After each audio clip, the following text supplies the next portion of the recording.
Assalamualaikum dan salam sejahtera saya ucapkan khususnya kepada Sir Rashid sebagai pensyarah Kemara Alam dan rakan-rakan semua. Nama saya Awang Afandi Afan bin Awang Ahmad, nombor matrik di 208-108-223, kami daripada Pulau 1. Pada sesi video interaktif kami pada kali ini, kami akan menerangkan mengenai kemahiran pengurusan perkemahan. Apakah yang dimaksudkan sebagai perkemahan? Apakah yang dimaksudkan sebagai berkemah? Okey, menurut Kamus Dewan Bahasa pada tahun 2005, berkemah adalah bermaksud mendirikan atau memasang kemah yang digunakan untuk berteduh ataupun bermalam.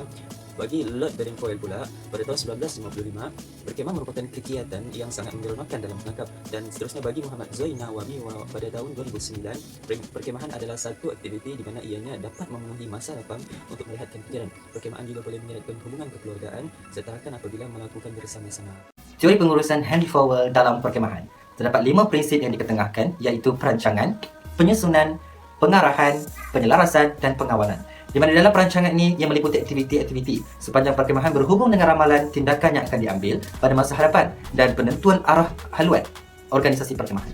Seterusnya adalah penyusunan, di mana penyusunan ini meliputi pembentukan struktur autoriti, tanggungjawab dan tugas-tugas ahli perkemahan.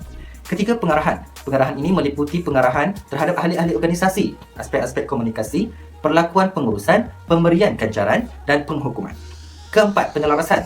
Penyelarasan ini meliputi aktiviti menggabungkan unit-unit berorganisasi perkemahan untuk mewujudkan kerjasama bagi mencapai matlamat organisasi tersebut. Seterusnya adalah pengawalan. Daripada pengawalan ini meliputi penilaian pencapaian setiap unit dan organisasi secara keseluruhan.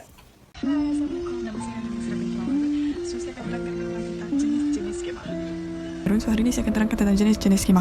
Okey, di bawah ini adalah beberapa jenis skema yang biasa digunakan untuk aktiviti berkemah. Iaitu yang pertama, kita ada kemah bentuk I tanpa helaian terbang. Yang kedua, kita ada kemah I berhelaian. Ketiga, kita ada kemah pengembaraan. Yang keempat, kita ada kemah satu tiang, kemah bentuk dinding, kemah ridge dua tiang, kemah wagon. Dan kita juga ada ridge tent, frame tent, dome tent and bell tent. So yang tadi tu adalah jenis dia. So kat sini saya akan pilih 4 yang paling famous, iaitu ridge tent, frame tent, dome tent and bell tent. So ridge tent ni dia mempunyai tiang yang berintang di sepanjang bumbung. Ia dibuat daripada bahan nylon yang ringan supaya mudah dibawa dan dilipat. So untuk frame tent pula, kemah jenis besar ni biasa digunakan untuk perkemahan keluarga. Rangka kemah akan dipasang terlebih dahulu, kemudian barulah dipasang kanvas. Okey, dome tent ni yang paling famous dan paling glamour. Ia sebab apa? Sebab mudah dipasang, ringan dan sangat sesuai untuk aktiviti outdoor. Dia berbentuk menggelembung sikit dan menggunakan material yang sangat-sangat fleksibel dan senang untuk itu.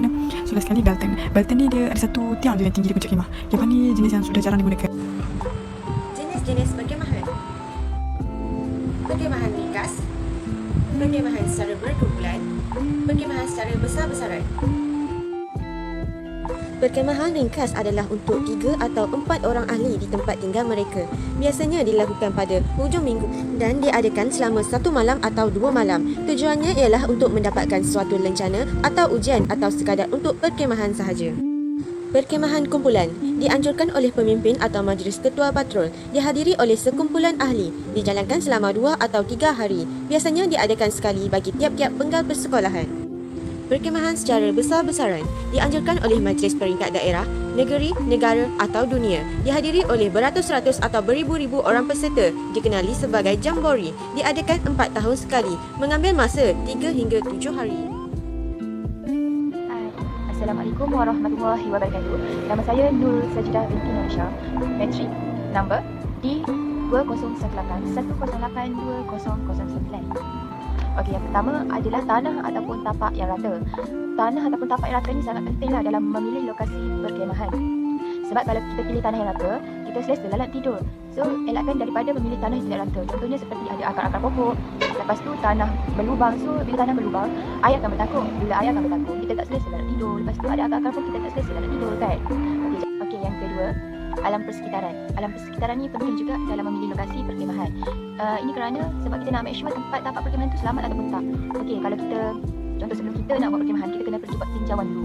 Nak make sure tempat tu okey ke tak, selamat ke tak. Sebab kita nak bawa ramai orang, kalau jadi apa-apa nanti susah. Kalau kita tak nak pergi tengok pun, kita boleh tanya penduduk kawasan-kawasan setempat yang dekat dengan tempat perkemahan kita tu, okey ke tak. So kalau dia cakap okey, kita boleh jalankan perkemahan macam biasa. Okey, yang ketiga, bilangan peserta perkemahan. Bilangan peserta perkemahan ni juga penting. Sebab berapa banyak kita bawa peserta, berapa banyak tu juga kita akan bawa bekalan makanan, bekalan minuman dan juga bekalan-bekalan yang memerlukan lah. Sebab kita tak nak bila kita cakap 40 orang peserta je datang, tapi kita kira-kira balik 50 orang peserta. So bila makanan tak cukup, minuman tak cukup, barang-barang tempat tidur tak cukup, perkemahan pun tak cukup, so dia akan berlakunya macam-macam masalah. So supaya tidak berlakunya macam-macam masalah, kita kena make sure apa yang kita bawa sama banyak dengan peserta yang kita bawa. Okey, pada hari ini saya akan menerangkan kepada anda ciri-ciri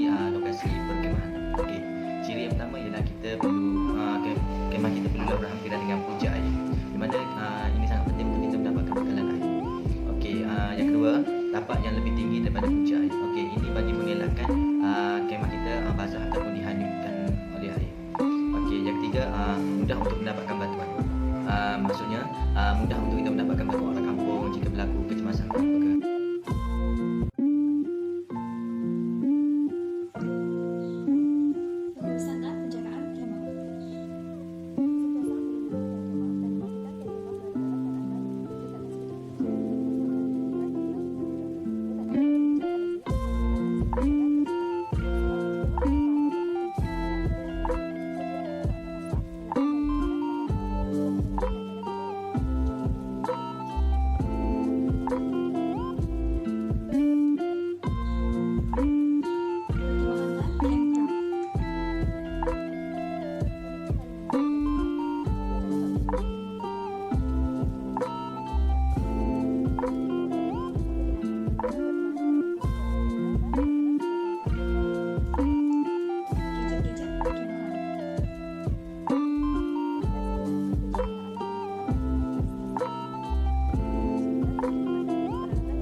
Tali dan simpulan amat penting ketika survival atau semasa perkemahan. Berikut merupakan beberapa jenis tali dan simpulan yang boleh digunakan. Yang pertama adalah tindih kasih, digunakan untuk menyelamat dan juga untuk diikat pada leher binatang.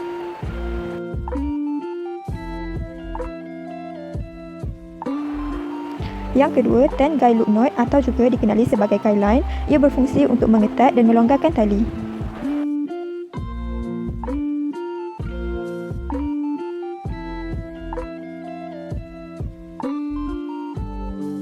Selain itu, slip knot.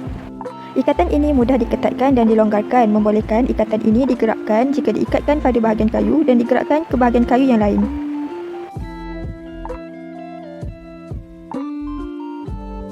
Simpul manuk atau juga dikenali sebagai clove hitch, digunakan untuk mengikat tali pada tiang atau pokok.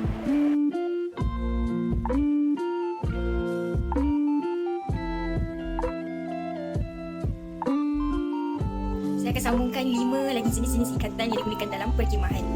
Ikatan buku sila atau lebih dikenali sebagai square atau reef knot berfungsi untuk menyambung dua hujung tali yang sama jenis atau sama saiz. Biasanya digunakan untuk menyambung tali kemah. Ikatan ini mudah dibuka dan dilucutkan. Ikatan bunga geti atau dikenali sebagai sheath, flag, common band. Ikatan bunga geti digunakan untuk menyambungkan hujung dua tali yang berlainan jenis atau berlainan saiz. Yang keempat pula ialah simpul pengail atau simpul himpit atau juga lebih dikenali sebagai fisherman's knot. Simpulan ini sesuai digunakan untuk menyambungkan dua tali yang halus atau licin seperti tali tangsi.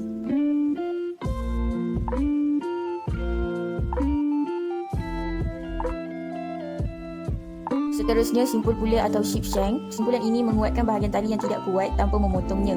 Ia juga berfungsi untuk memendekkan tali yang panjang tanpa memotongnya.